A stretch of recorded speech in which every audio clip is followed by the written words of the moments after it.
જો ભાઈ આપણે જઈએ ને તો જોન ને જઈને એ મારી પાસે બેસી ગયા. જોન ને જઈને આવું પાછળ ફરે. જોન આપણે આડે રસ્તે નીકળે ને તો બહુ જ સાધન હોય અને જવાનું છે ને તો એક કોઈ નથી આવતા. અડધી કલાકથી તરકે ઉભા કેમ કે આજે ચાહુ વાળી બધું જોવા ને બધું કરશું. શું જમવાનું બનાવશું તો 11 કરવા આવી એટલે ભાઈ સારું જમવાનું હોય તો ચાલો જઈએ આપણે આગળ. કરી ખીચકો ખા લે એટલે પવન આવી જાય. હાલો ભાઈ ઘરની કેરીનો રસ ખાવાની કોને નો મજા આવે. જો ભાઈ કેવો ઘાટો ઘાટો મસ્ત બનાવ્યો રસ. મારા મામી છે ને મીઠા લીમડાના ભજીયા બનાવે છે. જેને ખાવા હોય આવી જાય. જો મીઠો લીમડો આખો નાખી દીધો મામી. ભાઈ અમારા મામાનું તો કંઈક અલગ જ આવેલું. એમ તો કારેલાના ભજીયા ખાવા તો મામી કે પપ્પા કારેલા લઈ આવી દે. કારેલાના ભજીયા બનાવે છે મામી. હાલ્યો જય શ્રી કૃષ્ણ, જય સોમનાથ. કેમ છો બધા મિત્રો? આશા રાખો કે બધા મજામાં જશો. તો સ્વાગત છે તમારું આજના નવા વ્લોગમાં. તો જો ભાઈ આજે છે ને વાતાવરણ એકદમ ચેન્જ થઈ ગયું કેમ કે જો ગરમી થતી હતી. આજે 11 છે તો બધાને ભીમ 11ની શુભકામનાઓ. અને આજે વરસાદ આવી ગયો છે. જો ભાઈ રાહ જોતા હતા તો વરસાદ પહેલો જ થયો છે તો મજા આવી ગઈ કેમ કે ઠંડુ વાતાવરણ સેટ થઈ ગયું. ભાઈ આપણે વરસાદમાં નાહી લીધું. જો બધા બતાવું ભાઈ એકદમ ચેન્જ થઈ ગયું વાતાવરણ. પાણી થઈ ગયું ને આપણે ભાઈ બે થોડાક વરસાદમાં પણ આપણે નાહી લીધું બધા કેમ કે મજા આવી ગઈ કેમ કે ગરમી ઓછી થઈ ગઈ. વરસાદ જો અમારા જોનને મજા આવી ગઈ. જોને નાઈશ. જો ભાઈ આપણે તો તૈયાર થઈ ગયા મામાન્યા જવા માટે રેડી કેમ કે હવે જઈએ મામાન્યા. જો મને રવિ મૂકી જાય એટલે કે છે ને રવિ મામાન્યા ઘરે મૂકવા નથી આવતા.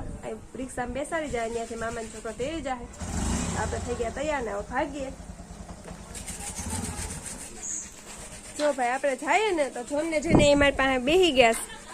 જોન ને જઈને આવું પાછળ ફરે. જોન ચાલો ભાઈ અમારી ટ્રિપલ સવારી નીકળી ગઈ જવા માટે. મને એક છે હું એક જણ મામાન ઘર ને 2 જણા મને મૂકવા આવે. જો ભાઈ અમે અહીંયા અડધી કલાકથી ઉભા છે. કોઈ સાધન નથી આવતા. આમ ન જવાનું હોય ને અહીંયા આમ આપણે આડે રસ્તે નીકળે ને તો બહુ જ સાધન હોય અને જવાનું છે ને તો એક કોઈ નથી આવતા. અડધી કલાકથી તરકે ઉભા. જો ફાઇનલી મિત્રો હું ગરું ઉતરી ગઈ હતી અને ભાઈ તેરવા આવ્યો છે તો અમે જઈએ હવે ઘરે. શું જમવાનું બનાવશું તો 11 કરવા આવી એટલે ભાઈ સારું જમવાનું હોય તો ચાલો જઈએ આપણે આગળ. હાલો ભાઈ આપણે પહોંચી ગયા મામાની ઘરે. જો મામાના ઘરે પહોંચીએ ને એટલે ઠંડો પવન આવે તો હું બતાવું. જો 2 ગાયો છે અને 2 વાછરડાઓ છે નાના મસ્તીના. ભાઈ ગામડાનું વાતાવરણ તો કંઈક અલગ જ કહેવાય. ભાઈ અમારાથી ધોરકી જઈશ. આ કોક આવ્યું છે. આપણે પૂગ્યા મામાને તો મજા કેમ કે ગરમી ઓછી થઈ ઠંડો પવન આવ્યો ભાઈ. એટલે અહીં તો મામી મમ્મી 2 હુતા. મમ્મી હિંચકા ખાય ને ભાઈ મામી તો હુતાસ. કરી ખીચકો ખા લે એટલે પવન આવી જાય. કાઢી નાખા ભાઈ. જો આપણે બપોરે આવ્યા હતા ને તો 1-1.5 જેવું થઈ ગયું હતું. જમીને તડકો લાગી ગયો એટલે ફ્રેશ થઈ આવ્યા અત્યારે મામા ન્યા. અને જો મામા ન્યા છે ને નવીનમાં ખાવાનું કીધું તો મામી મને કીધું બનાવી રસ ને પૂરી. એટલે જો મામી મને જ ચીંધી દીધું વગેરે કરવા આવી તો રસ બનાવું બેઠી. તો એક ઢાળો કરી નાખો અને જાય મારી મમ્મી કેરી ફોલે, મામી કેરી મોળે ને મામા બેઠા. અમે જો કેરી રસ બનાવ્યો. હાલો ભાઈ ઘરની કેરી રસ ખાવાની કોને નો મજા આવે. જો ભાઈ કેવો ઘાટો ઘાટો મસ્ત બનાવ્યો રસ.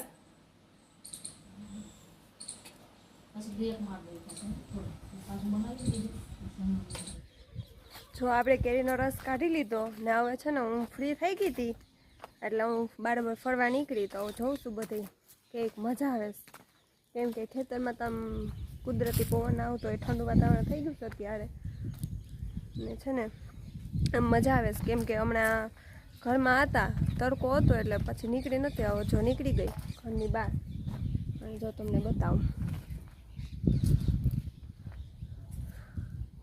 તો ચારી ફરતી કોર છે ને આમ ખેતર જ છે બધા મામાના ને એવું જ છે બધું અહીંયા.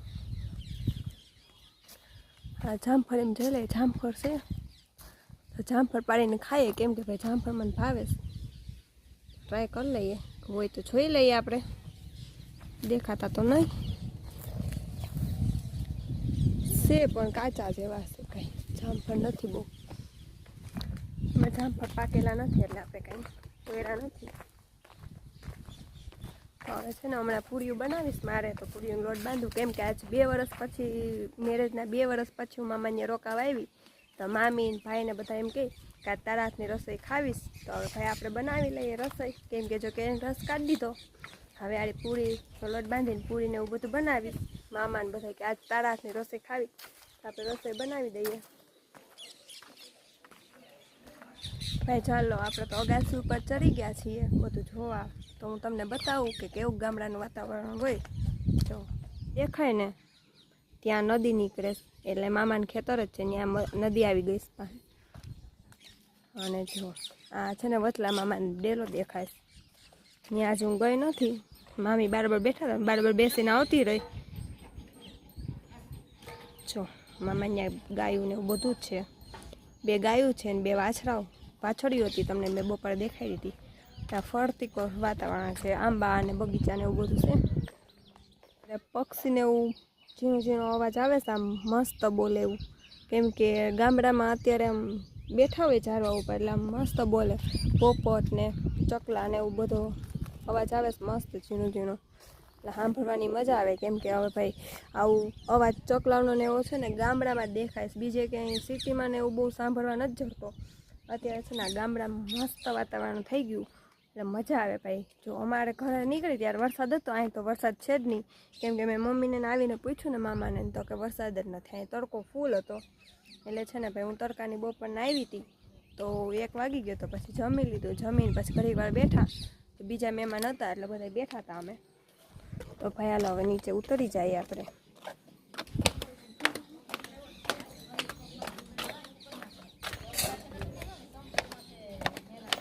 ભાઈ જો અહીંયા અમારા મોટા મામાનો છોકરો આવી ગયો. આ અમારા મયુરભાઈ છે, જમવા આવી ગયા છે ભાઈ. જમવાનું આમંત્રણ આપ્યું તે એટલે.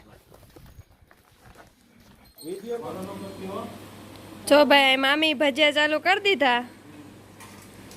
ફળિયા વચાર ચૂલો રાખીને, ઘરમાં તો ગરમી થતી હતી એટલે મામી કે ફળિયા વચાર બેહું.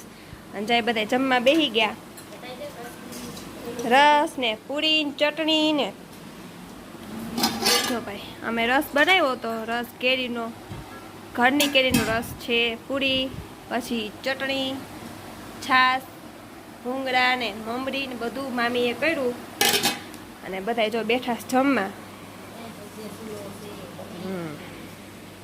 અને જો ભાઈ મારી પાસેથી છે ને મામી બોલતા શીખી ગયા કે આમ બોલ એટલે બોલવાનું. હાલો મામી જો બનાવે ભજીયા. જો બધા મામી છે ને બધાને આમંત્રણ આપે કે ભજીયા ખાવા આવી જાવ. તો આવી જાવ બધા મિત્રો ભજીયા ખાવા. તો બધા જમવા બેસી ગયા. હું ને મામી બેસીએ બાકી. હમણાં હું જમવા બેસી જાય, કેમ કે મેં મારી થાળી કાઢી લીધી. એટલે હવે આપણે બેસી જઈએ ને, ભૂખ લાગી. આપણે ઘરે આવીને બધું બનાવ્યું. તો હાલો બધા મિત્રો, તો બધા આવી જાવ જમવા. જો ભાઈ મારા મામી છે ને મીઠા લીમડાના ભજીયા બનાવે છે. જેને ખાવા હોય આવી જાય. જો મીઠો લીમડો આખો નાખી દીધો છે મામી. હું પહેલી વાર ખાઈશું. મરચા જેવા થયા. જો મામી એમ કહીશ, મામી બનાવતા હશે આજ, તો આપણે પહેલી વાર ખાવું કેવા બને જોઈએ મામીના ભજીયા. ભાઈ જો મામી છે ને મીઠા લીમડાના ભજીયા બનાવ્યા. એનું કહેવાનું એમ છે કે તાજો લીમડો નહોતો, હુકાઈ ગયો છે. તાજો હોય તો કરકડિયા ભજીયા થાય. તો જેને ખાવા હોય આવી જાય. હું આજ પહેલી વાર ખાઉં. ભાઈ અમારા મામાનું તો કંઈક અલગ જ આવેલું. એને તો કારેલાના ભજીયા ખાવા. તો મામી કે પપ્પા કારેલા લઈ આવી દે. કારેલાના ભજીયા બનાવે છે મામી. હાલ્યો ભાઈ, 3 જ છે હો. જો ફેમિલી આપણે જમીને ફ્રી થઈ ગયા હતા, તો આવી ગયા ઘરમાં. કેમ કે હવે સુવાની તૈયારી કરવી જોશે ને. તો આજનો વિડીયો અહીંયા સુધીનો જ છે. તો મારા વિડીયોને જોજો અને કેવો લાગ્યો એ કોમેન્ટ કરીને કહેજો. અને ભાઈ અમે જો રસપુરી ભજીયા ને બધું મામી બનાવ્યું હતું. મેં રસપુરીને એવું બનાવ્યું હતું, મામી ભજીયા બનાવ્યા. તો અમે બધા જમીને જો ફ્રી થઈ ગયા હતા, એટલે બધા બેઠા હતા. અને હું આવી અંદર સુવા માટે. તો વિડીયોને એન્ડ કરી દઈએ આપણે. અને જો મારા વિડીયો કેવો લાગ્યો એ મને કોમેન્ટ કરીને જણાવજો. તો લાઈક કરજો મારા વિડીયોને, શેર કરજો, આગળ વધારજો. અને જો મારા ચેનલમાં નવા હોય તો સબસ્ક્રાઈબ કરવાનું ભૂલતા નહીં. તો બધાનું ધ્યાન રાખજો. અને આજનો વિડીયો છે અહીં સુધીનો. તો મળીએ કાલ સવારે નવા બ્લોગ સાથે. તો ચાલો બાય બધા મિત્રોને, તમારા બધાનું ધ્યાન રાખજો. તો જય સોમનાથ, જય Shri Krishna, good night, bye. Hi હોય હોય, હાય હાય હોય હોય, હાય હાય હોય હોય, બધો બધી.